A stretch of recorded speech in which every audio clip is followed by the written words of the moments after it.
y al fondo del mar he hecho mi maldad, lavo mis pecados y me ha perdonado. Solo en el nombre de Jesús hay libertad.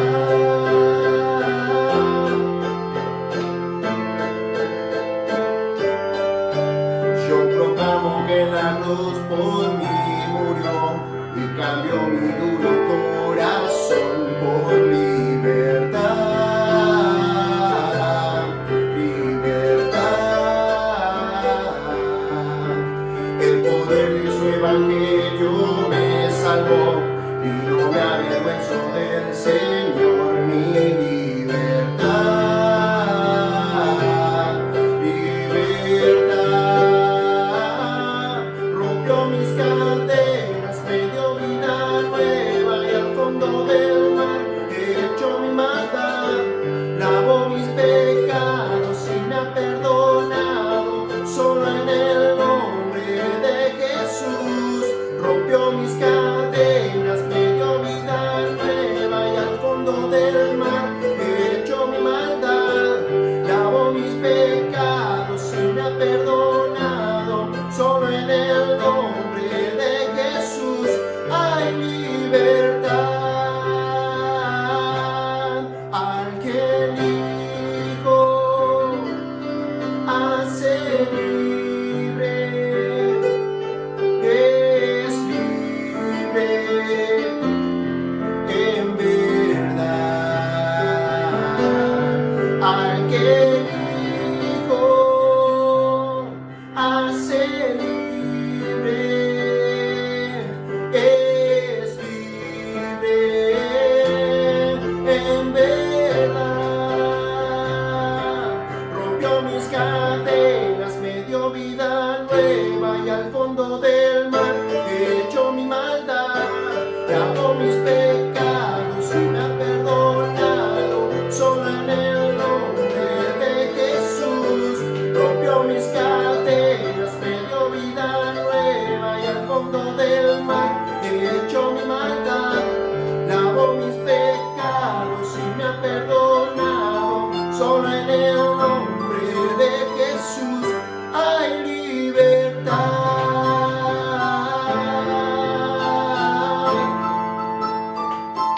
hay libertad,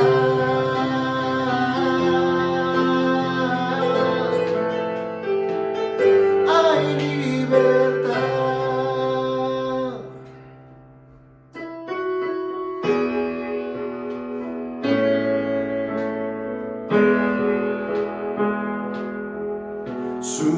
Sublime gracia del Señor, que a un pecador salvó. Fui ciego, mas hoy puedo ver, perdido y Él me halló.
Él me ayuda. Su gracia me enseña a vivir, mis dudas ahuyentó. Oh, cuán precioso fue a mi ser cuando Él me transformó de mi maldad, me libertó, mi Salvador me rescató, y como un río fluye su amor, sublime gracia y amor. De mi maldad me libertó, mi Salvador me rescató, y como un río fluye su amor, sublime gracia y amor. El tema de hoy es muy particular, principalmente porque trata de Salomón. Ya lo saben, ustedes lo conocen, se hizo famosísimo Salomón por su sabiduría, y no solamente por eso, sino en primer libro de Reyes, capítulo 3, capítulo 4 y capítulo 10, ahí ustedes van a ver todo lo que él hizo, todo lo que dejó de hacer, pero también de dónde salió toda su fama, y se van a dar cuenta de que a los últimos años de su vida él se caracterizó por la necedad, cuando él fue considerado uno de los hombres más sabios de la tierra después de Jesucristo. Él al final de su día fue promiscuo y hizo un montón de cosas equivocadas. Y cuando leemos el libro de Eclesiastés, les aviso que no se puede sacar doctrina del libro de Eclesiastés, porque son las reflexiones de un hombre que se puso a escribir y tenía una perspectiva de vida muy limitada. Se van a dar cuenta porque él veía el más acá, no veía el más allá. Nosotros hoy vemos el más acá y el más allá, es decir, tenemos una perspectiva completa no solamente de lo temporal, sino también de lo eterno. Por eso Salomón en este sentido le faltó muchísimo de lo que nosotros tenemos, porque tenemos la revelación completa de parte de Dios a través de su palabra. Y Salomón con sus reflexiones nos dan a ver cosas que obviamente ignoraba completamente, y las vamos a demostrar por medio de la palabra de Dios en este día. Así que compartimos entonces el tema que he titulado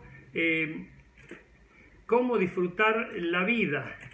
¿Cómo disfrutar de la vida? Eclesiastés 9, del capítulo 9, del versículo 5 al 10. Así que vamos a leer el texto y dice así la palabra de Dios.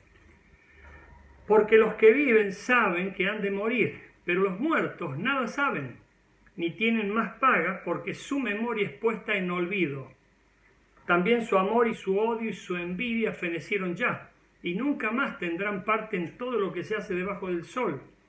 Anda y come tu pan con gozo, y bebe tu vino con alegre corazón, porque tus obras ya son agradables a Dios. En todo tiempo sean blancos tus vestidos, y nunca falte ungüento sobre tu cabeza.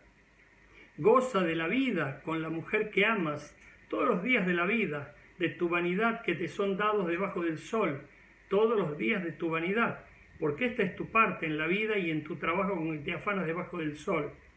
Todo lo que te viniera a la mano para hacer, hazlo según tus fuerzas, porque en el Seol a donde vas no hay obra, ni trabajo, ni ciencia, ni sabiduría. Eso es lo que escribió Salomón, y escribió muchísimo más, porque se van a dar cuenta que escribió 3000 proverbios, himnos, todo tipo de cosas escribía, inclusive de botánica, de caballos. Él quería escribir y gustaba de escribir, y aquí escribió lo que él reflexionaba, pero era una reflexión que estaba incompleta. Así que vamos a ver ahora de qué se trata esto. Pero con respecto a la vida, miren lo que dicen algunos filósofos. Por ejemplo, el filósofo analítico agnóstico y ateo Bertrand Russell dijo: la vida es una botella de vino agrio. Jean-Paul Sartre, el famoso filósofo existencialista, dijo: la vida es una pasión inútil que no tiene sentido. Gandhi dijo: la vida es como un pantano y el hombre está en él, y por más que tire y tire se hunde cada vez más, a menos que reciba una ayuda exterior, nunca podrá salir. En este sentido tenía razón, porque es la ayuda que recibimos de Dios, de Jesucristo, que vino a salvarnos, y es eso lo que nos da a entender la palabra de Dios. Y el apóstol Santiago en el capítulo 4, versículo 14 dice: porque ¿qué es vuestra vida? Ciertamente es neblina que se parece por un poco de tiempo y luego se desvanece. Fíjense el concepto que nos da el apóstol de la vida. Ahora pregunto, ¿tenemos en cuenta esto nosotros o leemos y lo tomamos en vano, nos olvidamos? Pero tenemos que saber que la vida es corta, es neblina, es apenas que aparece por un instante y luego desaparece. Y fíjense, la neblina es fugaz, efímera, y si la soplamos mucho más todavía. Bueno, la vida es así. Eso es lo que nos da a entender el apóstol Santiago. Y nosotros tenemos que entenderlo también y saberlo, porque si no estamos equivocándonos y tenemos perspectivas absolutamente erróneas, y eso nos va a generar una esperanza equivocada, que va a terminar siendo una desesperanza. El concepto sobre la muerte, en este sentido, era lo que pensaba Salomón. Y dice en el versículo 5: porque los que viven saben que han de morir. ¿Lo saben realmente? Podríamos preguntarlo. Pero los muertos nada saben. ¿No saben nada los muertos? Ni tienen más paga, porque su memoria es puesta en olvido. Estas afirmaciones que da Salomón, vamos a tratar de explicarlas, porque algunas de ellas están equivocadas. Y obviamente él tenía una vista muy parcial de su realidad, porque consideraba solamente lo temporal, no lo eterno, y consideraba solamente su vida abajo del sol, no cuando se proyectara por encima del sol, que sería la vida eterna. Vamos a verlo entonces en este sentido. Porque los que viven saben que han de morir. Y la pregunta que hago, ¿lo saben? Más bien tienden a no pensar en ella, o sea, en la muerte. La niegan, le temen. Pocos se preparan para morir. A la mayoría los sorprende. Estas son verdades. Nosotros tenemos que saberlas. Nosotros damos por entendido que todos sabemos que vamos a morir, pero el 99,9% niega la posibilidad de morir. No existe eso en su cabeza, no se prepara. Es decir, que no prevé la muerte, no piensa que un día todo se va a terminar. Salomón está diciendo: lo saben, solamente que no lo quieren reconocer, podríamos agregar nosotros. En realidad, muchas personas están creyendo que no van a morir, van a vivir eternamente aquí en la tierra. Por eso no piensan que la muerte un día los va a sorprender. Como que la muerte siempre le toca al vecino. Pero cuando nos toca a nosotros de cerca, lloramos, nos duele y obviamente lo sentimos muchísimo. Pero no la previmos. Muchos dicen: parece mentira, pero es real, es una de las realidades absolutas de la existencia humana. Y en ese sentido nosotros tenemos que saberlo. La Biblia mismo lo afirma diciendo: está determinado que el hombre muera. Por eso nosotros tenemos que saber esto.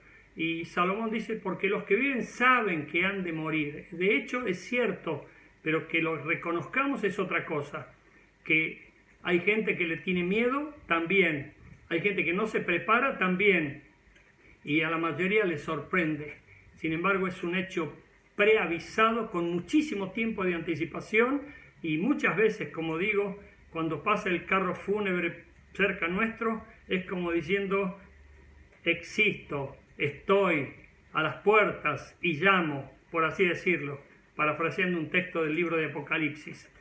Pero sigamos un poco más. ¿Se acuerdan de este dicho que era una calcomanía en un auto que decía: la vida es corta, la muerte es segura, el pecado es la causa, Cristo es la cura? Qué lindo verso, qué lindo para recitarlo, y sería lindo seguramente, y me imagino que a ese hombre que puso una calcomanía le habrán preguntado: ¿a qué se debe esto? Yo lo usé muchas veces para testificar y hablar acerca de Cristo, de que es el que vino a resolver el problema del pecado para toda la humanidad. Pero que la vida es corta comparada con la eternidad, y que la muerte es segura, segurísima, y que el pecado es la causa también. Acá viene Salomón y dice, pero los muertos nada saben, y yo dije como rebotando esta afirmación, ¿qué? ¿Nada saben los muertos? Porque muchos dicen, los muertos están. Esta frase la escuché muchas veces. Hay gente que dice, sí, morimos y chau, se acabó todo, basta de contar, fin de la escena, terminó la película. No, porque los muertos saben, y no tiene nada que ver con lo que dice Salomón. Los muertos saben. Dice, sin embargo, Jesús enseñó la parábola en Lucas 16, del 19 al 31, con respecto al estado consciente de los muertos. Los muertos saben perfectamente en qué condición están ellos y en qué condición estamos nosotros. Les relato el caso. Yo usé esta parábola para testificar una vez. Ustedes saben que los espiritistas, esta secta satánica, lucra con la muerte y saca provecho de la muerte. Por ejemplo, si hay una persona que perdió un ser querido, se acerca a un espiritista y les puede decir, ¿querés compartir con tu papá o con tu mamá o con tu hermano o con tu tío o con tu hijo que partió a la eternidad hace poco? ¿Y quién le puede decir que no? A menos que sea cristiano evangélico y sepa que es un engaño y que no se manifiestan los muertos allí sino demonios. Pero la mayoría de las personas que no leen la Biblia son incautas y entran en esa trampa que creen que van a estar comunicándose con el ser querido, porque muchas personas que han perdido seres queridos se quedaron con culpa, diciendo ¿por qué me peleé justo el último día? ¿Por qué no le hice el favor que me pidió? ¿Por qué no le dije tal cosa? Y se quedan con culpas. Por eso yo dije una vez, despedite de tus seres queridos como si fuera la última vez que los vas a ver, porque tal vez sea cierto que sea la última vez que los veas. Por eso que sea una despedida linda. Pero en Lucas 16, del 19 al 31, Jesús afirma que los muertos saben. ¿Por qué? Él cuenta el caso de Lázaro, un pobre, muy pobre, que comía las migajas en la mesa, debajo de la mesa de un rico que no tiene nombre porque lo único que tenía era plata y que se jactaba de su riqueza. Cuando murieron ambos, Lázaro el pobre se fue al seno de Abraham, un lugar de deleite tipo preparaíso, y el rico se fue al Seol, un lugar de tormento infernal.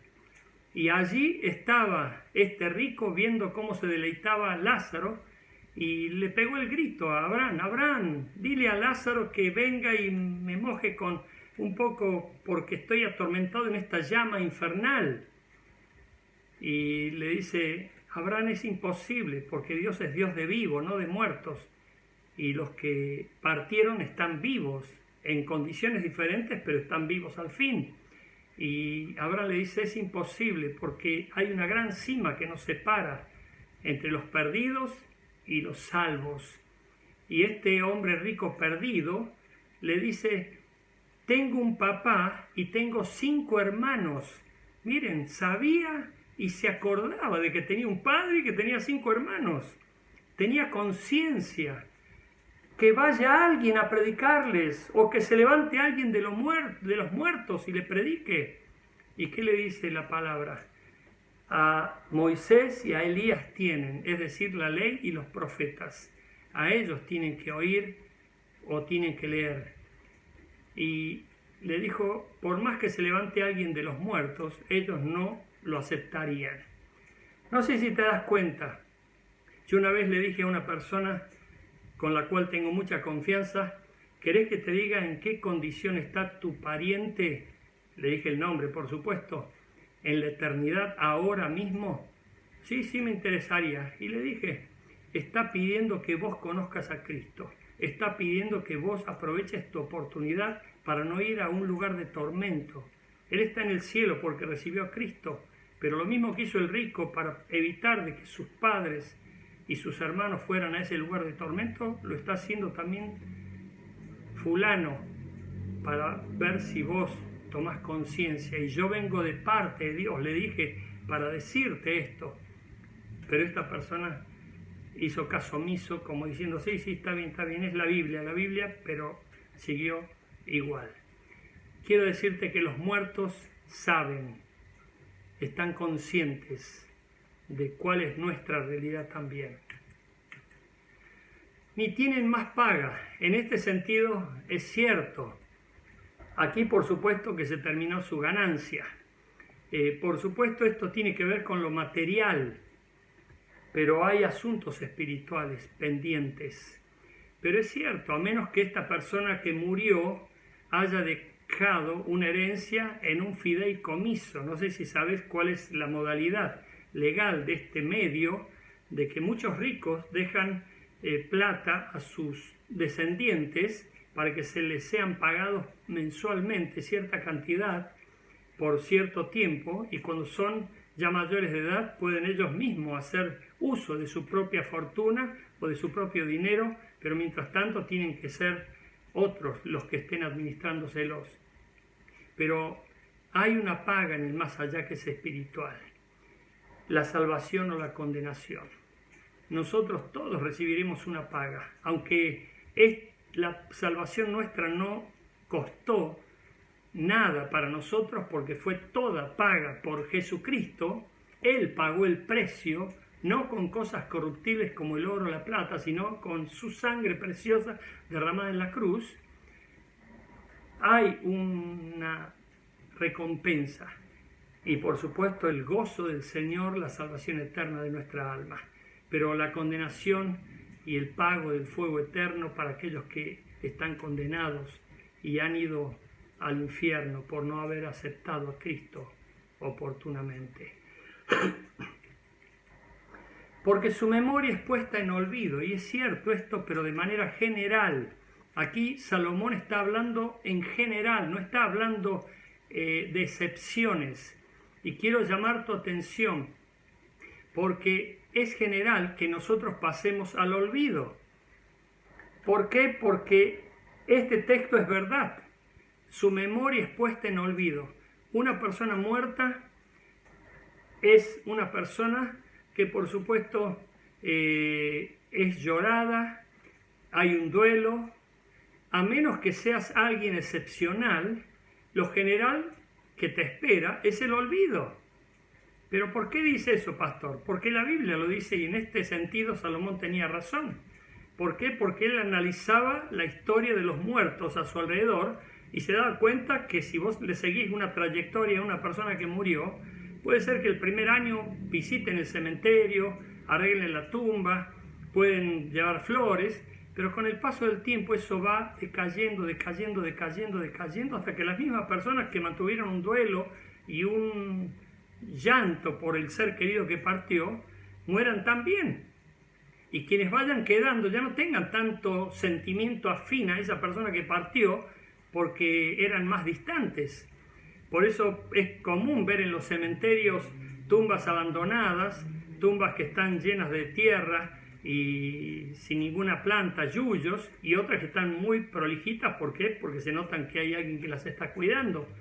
Pero lo cierto es que los generales que son puestos en olvido, los muertos, es más, ya no se llora por los tatarabuelos, bisabuelos, y tal vez algunos abuelos han dejado de ser llorados porque el amor se va enfriando y el recuerdo se va desapareciendo.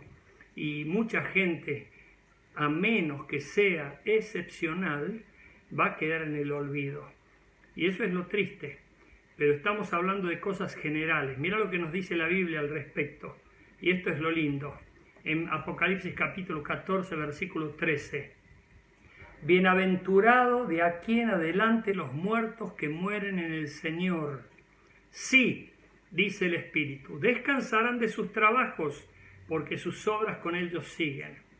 ¿Te das cuenta? Vos te convertís en una persona excepcional por hacer las obras de Dios, por hacer la voluntad de Dios.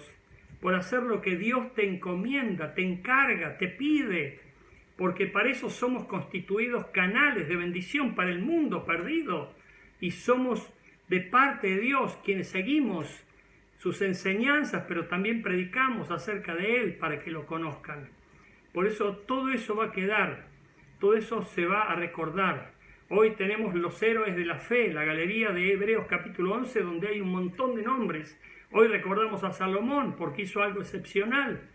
Y recordamos a Pablo, Pedro, a Juan y a muchos más. Hoy recordamos a muchas personas que han sido de mucha bendición en nuestra vida. Y por supuesto, eso queda pendiente, queda latente. Y obviamente tenemos que hacer obras en Dios para que esas obras continúen. El segundo concepto que trata Salomón en el versículo 6 dice que tiene que ver con las pasiones, emociones y sentimientos.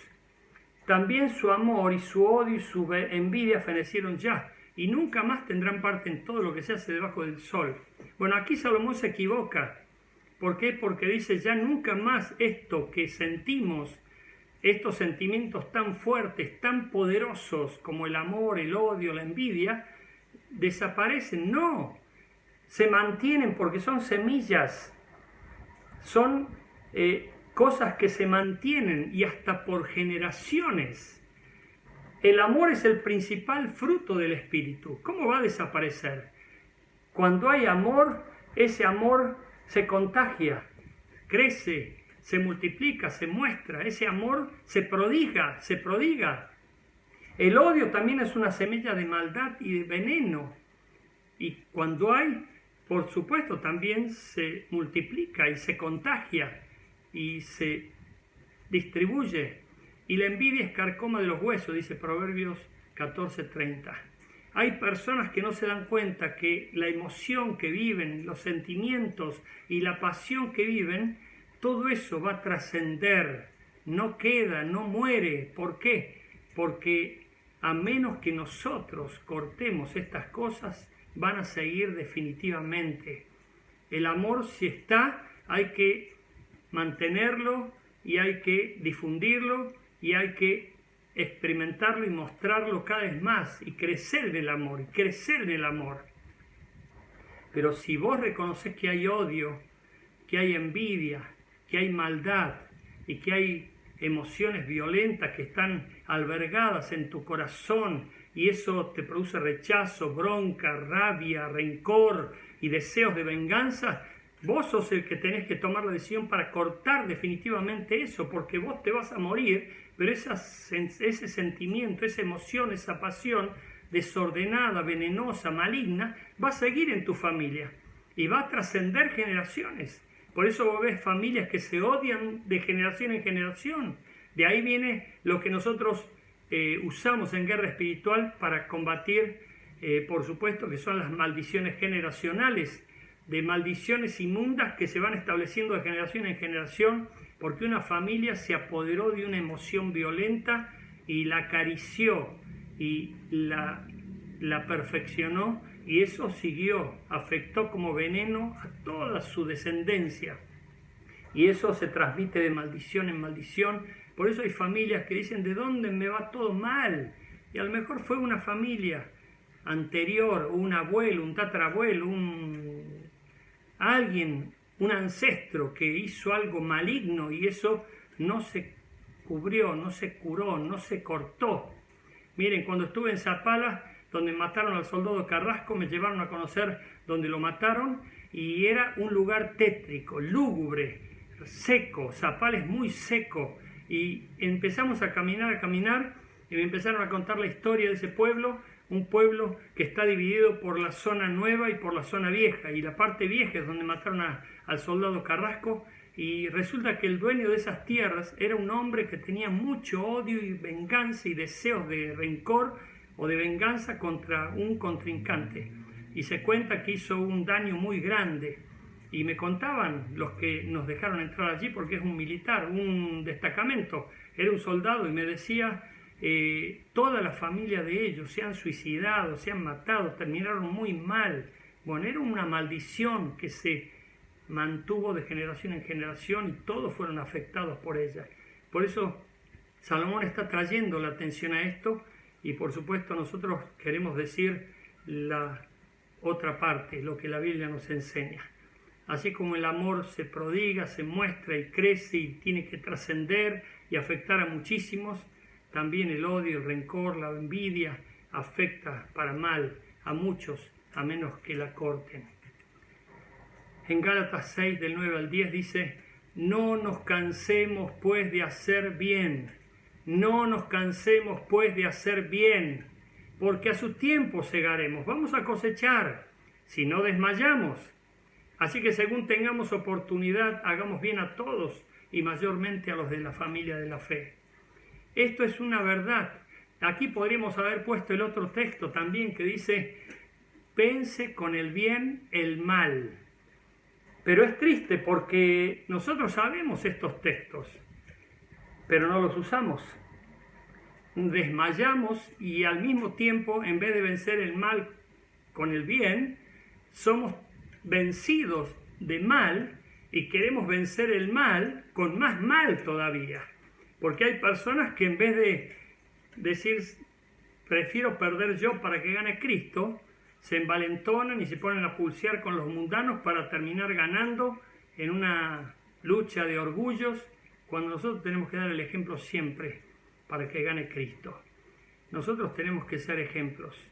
No nos cansemos de hacer el bien, porque vamos a cosechar, vamos a recibir galardón, recompensa por ello.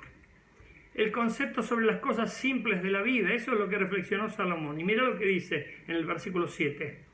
Anda y come tu pan con gozo y bebe tu vino con alegre corazón, porque tus obras ya son agradables a Dios. Mira, comer tu pan con gozo. Yo escuché a personas decir: cuando como estoy nerviosísimo, tengo úlceras, no disfruto la comida, estoy tensionado, estoy afanoso, estoy turbado, estoy lleno de broncas. He escuchado casos así. El afán de este siglo hace que muchas personas estén partidos por muchos dolores, vos lo sabes bien. Y personas que tienen lo principal, que es Cristo, tienen lo mejor que podría existir, que es Cristo, en su corazón, no disfrutan nada.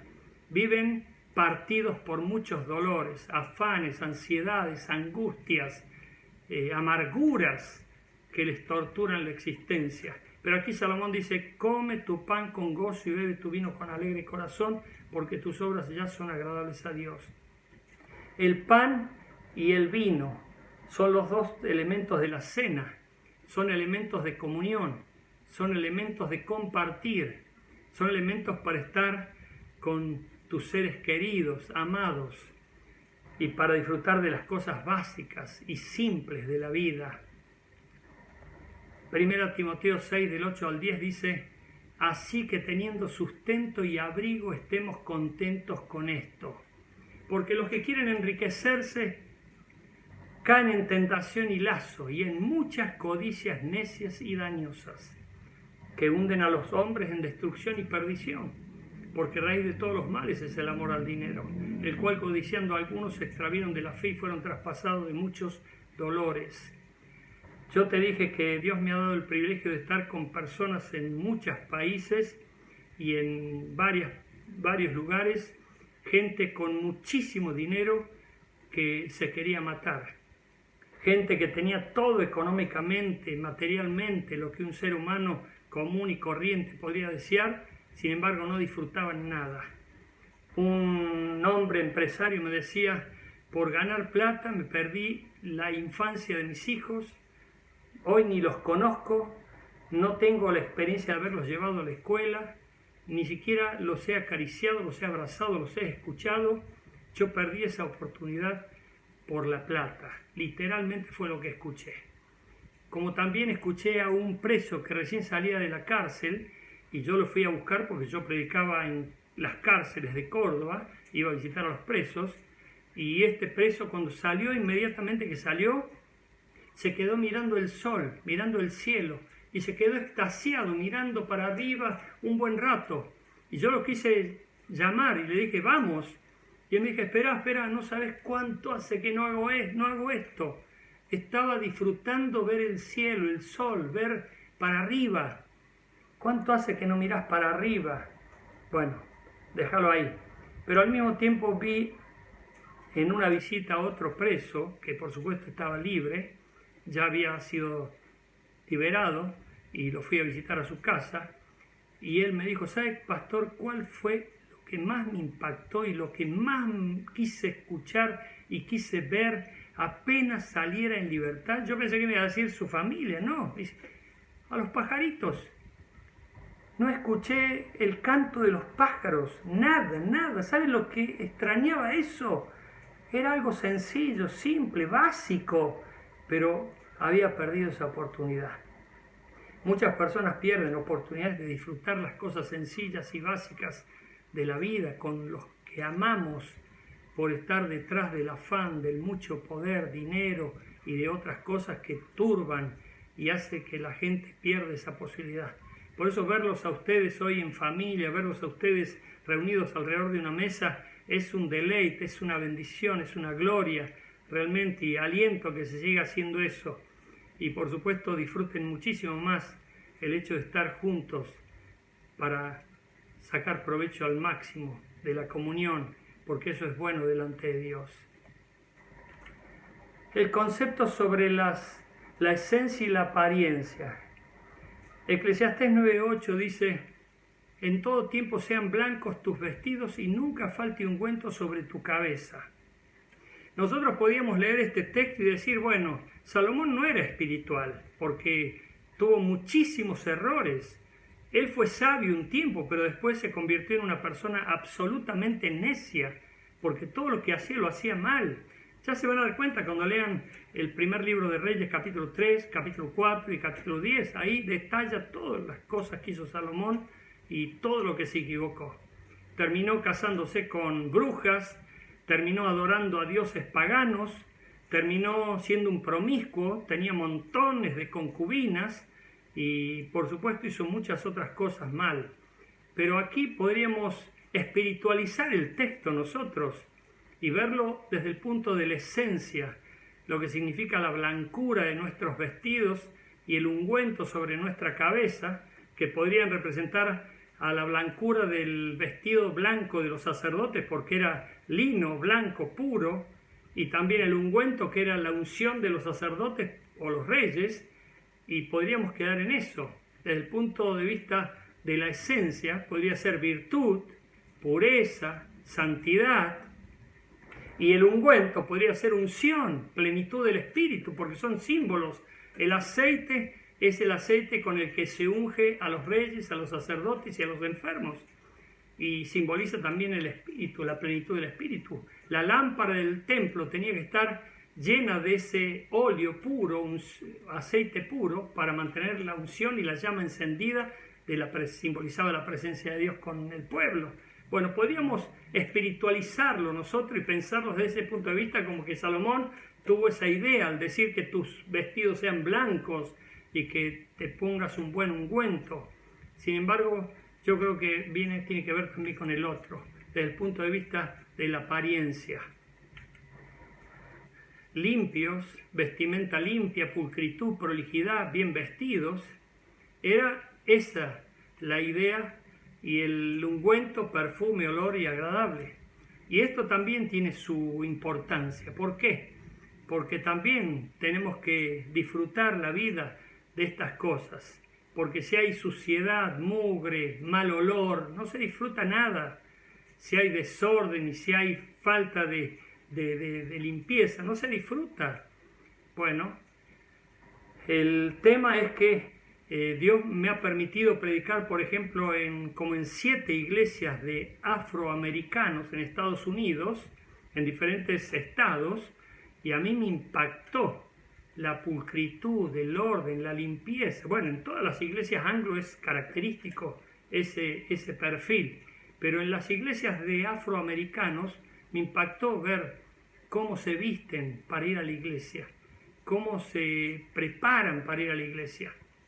Parece ser este pueblo tan sufrido que fue esclavo una vez y que sufrió la marginación, el desprecio, la humillación, es como que quieren valorar y quieren agradecer y mostrar de todas las maneras posibles a Dios, quien los rescató, quien los liberó y quien los transformó. Y ellos demuestran de esa manera, vistiéndose y haciendo todo lo mejor para mostrar que están contentos y alegres delante del Rey de Reyes y Señor de Señores. Qué lindo sería que nosotros tuviésemos esa perspectiva cuando volvamos nuevamente y ahora mismo en nuestras casas para mantener el orden, la limpieza, el buen olor y todo lo que es necesario para que la familia esté bien y no de mala manera. Pero acá hay otro aspecto importante que menciona Salomón en el versículo 9, el concepto de la lealtad conyugal. Goza de la vida con la mujer que amas, los días de la vida de tu vanidad, que te son dados debajo del sol, todos los días de tu vanidad, porque esta es tu parte en la vida y en tu trabajo en que te afanas debajo del sol. Yo me animo a pensar de que aquí Salomón está hablando desde el punto de vista de alguien que perdió la posibilidad de decir, de hacer esto que está recomendando.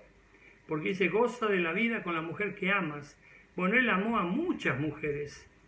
Y por supuesto, parece ser que da consejos porque está de vuelta. Y él sabe que perdió, él sabe que se puede perder. Y recomienda que por favor se disfrute la vida con la mujer que uno ama.